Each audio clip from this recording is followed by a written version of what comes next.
tactics to mindset, what have you learned from leading the under-21s to championships that you're going to be implementing into the senior team?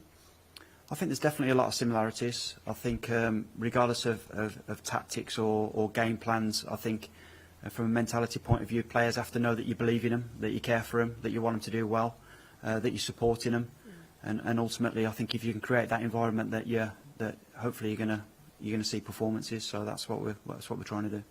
And in your first press conference for England, you said, really confident in the job that I can do. You've made a strong impression. If you get another win against Finland and you are granted the opportunity, would you like to stay on as England's manager? I think it's been quite clear that I'm doing the three camps. I'm really happy with that. If it changes, also I'm happy with that. I'm very privileged in the position that I'm in terms of the head coach for the under-21s. I've enjoyed it so far. I'm having to focus really, 100% every day on just doing a good job on that day rather than looking too far ahead. But yeah, the most important thing is the team as opposed to the coaches. They should be the ones that are in the spotlight and getting the attention. Thanks. Hi Lee, just looking at the pathway that the FA brought in, not just for players like Harry, because I'll ask you in a second about your experiences for the pathway, but as a coach, how has it benefited the team, having the lads coming through the same pathway, having the similar sort of experiences? How's that benefited you as well, personally as a coach? I think it's had a lot of benefits. I think we should also we talk about the DNA, which is obviously the way that we want to play and the way that we want to coach. But the jobs that the academies are doing as well is makes our job a lot easier. The players are coming in at such a high level, and the competitions for places to get into squads and stay in squads. That's why you can see that players are moving through the pathway quite smoothly. So when you lose a player that goes up to a higher age group, the next one comes in, and it's almost a seamless transition. A big thing about the DNA as well is the England experience.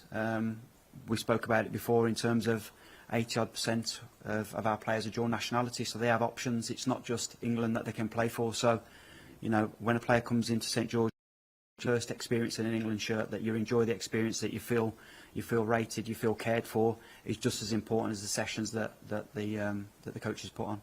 And Harry, obviously 100 caps, congratulations. But can you think back to when you started your pathway, under-17s, I think it was when you first started? Yeah, under-17s. I played under-17s, under-19s, under-20s, under-21s, and we're great. Learning curves for me. Had some great coaches, and I think just playing with the best players in the country helped me develop at that age to improve and see where the level was at. Because when I was starting out, I wasn't going to be the next big thing. I had to work extremely hard to be consistent and improve, and and I think England helped me see that just by being around some of the best players. So I think you're seeing more and more our younger teams have success, and I think that's definitely helping the senior team, because as they're coming in, they're pushing us, they're making the competition stronger, they're having them good experiences even at youth level tournaments, but that helps them coming into major tournaments with the senior team as well. So the future is definitely bright for us, and I think there's a lot of exciting players on the horizon, and the way we're performing as a senior team are just pushing everyone to be even better. Okay, Carrie. Just to check with you, Lee, have you got a fully fit squad, everyone available to you? Yeah, no changes to that, so we're in a good position. And do you think it's a good chance maybe for the likes of Gibbs, White, Gomez, Noni to come into the side and with John Stone's feature? I think they've all got a chance of playing. I think the level that the players have trained at puts everyone in the chance of getting minutes or starting the game. So we've been very fortunate this week that having lost the three lads quite early, that we were lucky to keep everyone else fit and ready for action. And also looking to this encounter, what are the key markers that you want to tick off on this one coming in to Wembley, to a home game? You've already seen what your players can do in an intense environment, but what do you want to see next? Well, I still want us to see us playing with that control. I think it's important that we're exciting to watch. I think when fans come watch England play at home, they expect attacking football, they expect chances to be created, and to play with the tempo, and us be on the ball. So I wouldn't see that being any different tomorrow. And Harry, on the front foot from the off in that opening match, what's the mood in the dressing room coming into such a hostile environment and putting behind the Euros to come away with a win? Yeah, I think the mood's good. I think, like I touched on earlier, I think the performance is really good, and also to win 2-0 away from home and not concede hardly any chances shows that it was a really top performance. There was areas, especially in the second half, where we know we could have controlled it a little bit better and had larger spells of dominance, but yeah, overall I think it was as good as an away performance as you can ask for, especially coming off the back of a tough summer. So yeah, now everyone's excited to be back at home in front of our fans. Yeah, and hopefully just put on a great performance. We want to score goals. We want to create a load of chances and play a real attacking style. And yeah, we can only do that as players when we're on the pitch tomorrow. Okay, James, hi.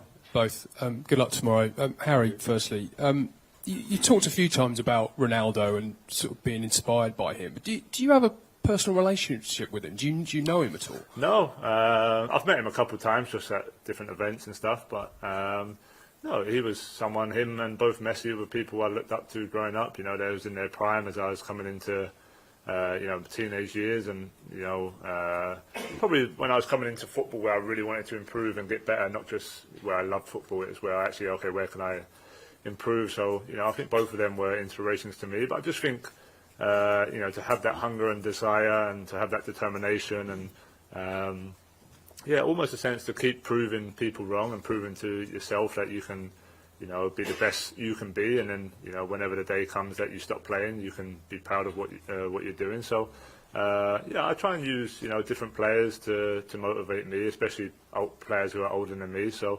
like I touched on, to score over 900 goals in your career is something an exceptional record, and to play until the age he is really inspiring. And I think that just helps me and motivates me to know that I've got many more years ahead at the highest level.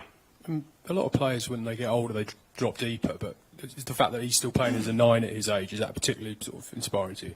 Yeah, I think it depends on circumstance. I think it depends on managers and different systems and where you find yourself. I think as a player, personally, I've always been someone who can play high or drop deep. I feel like I've got enough all-round game to be effective in both areas. So I think a lot of that depends on the manager you're playing under and the personnel you're playing with. But for me personally, it's just about being better. With Bayern, with the new coach now, a lot of high intensity pressing, a lot of high pressure situations without the ball, especially, which is helping me improve. And it's similar here with England. It's all about intensity. I feel like football in general is just becoming more and more that type of style where you've got a lot of man-for-man pressure and a lot of 1v1 battles on the pitch, and it's something that you have to be able to cope with, because it's probably only going to get more physical and more tough as the years go on.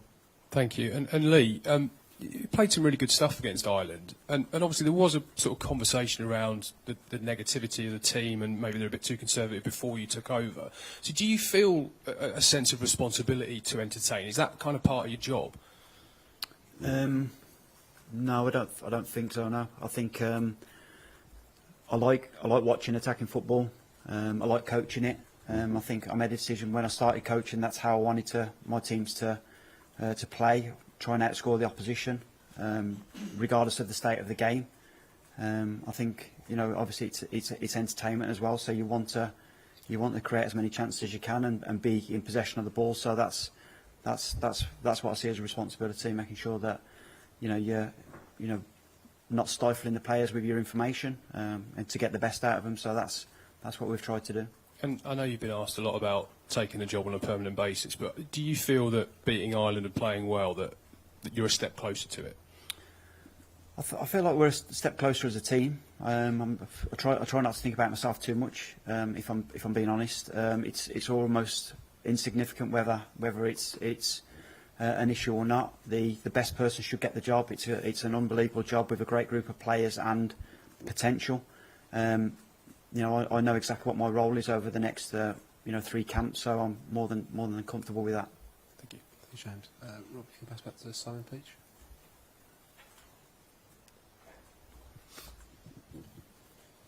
It's a question to both. Obviously, we're going to be celebrating Harry's achievements tomorrow, but we're also going to mark the tribute to Sven. Yeah. So, as a coach, can you just talk about him and his legacy, and for Harry as a fan, I guess growing up, your memories of Sven? Yeah, no. I think one of our, I'd say most famous, most popular managers we've had as a national team. Of course, it would be a sad night for a lot of England fans and a lot of England players, and there'd be a good tribute to him that he fully deserves. And from what I understand, obviously I didn't get to meet him personally, but just a great person. Really loyal to his players and his job, and I think he'll go down as one of England's best managers. And from our point of view, we just wish all his family and friends their condolences, and we hope we can pay a good tribute tomorrow night. Yeah, I was never lucky enough to meet him, to be honest. I played against his teams a few times. Obviously, speaking to Ashley, who played under him, what he speaks mostly about is what a great person he was. Obviously, he was a highly decorated coach as well, and the period he had with England, with the generation of players that he worked with, everyone speaks about the atmosphere and how much they enjoyed playing for him. So yeah, like Harry says, hopefully we can pay a nice tribute to him, and he'll be remembered fondly by everyone, I'm sure. We'll finish back with Rob Dorsey. Lee, can I just ask you one more? You said ahead of the Dublin game, the Ireland game, that you'd worked, even in 3 days, you'd found 2 or 3 different ways of playing that you'd been working on. Can you tell us a bit more about that and what those styles are? And also, a quick one, is there anybody that, because of loading, can't play a full 90 minutes tomorrow? No, there's no one that can't play a full 90. I think we've still got a responsibility, though, that we have to make sure that we're checking on their physical condition live during the game. We've got that data, so we can do that. In terms of the way that we're playing, it sometimes adjusts depending on what the team is and the individuals. So it's with the different players in different positions, we have to adjust the team a little bit, and it's just literally small details, but very simple, and hopefully a little bit more quicker to implement, given the amount of time that we've got. I mean, generally stuff like this you get a chance to work on for 2 or 3 weeks in pre-season, then try it in friendly games. But effectively, this is another pre-season game for us. It's our John McDermott said that the first 45 minutes against Ireland was our best training session. Which when you think about it like that, I suppose he's definitely right that we expect so much. And this will be the first time this team's played together. Obviously, the players have played in 3 and 4s together, so we don't try and give them too much information, but just 2 or 3 concepts in different areas of the pitch that hopefully will be effective. Okay, we'll conclude it there. Thanks for your time. Thank you.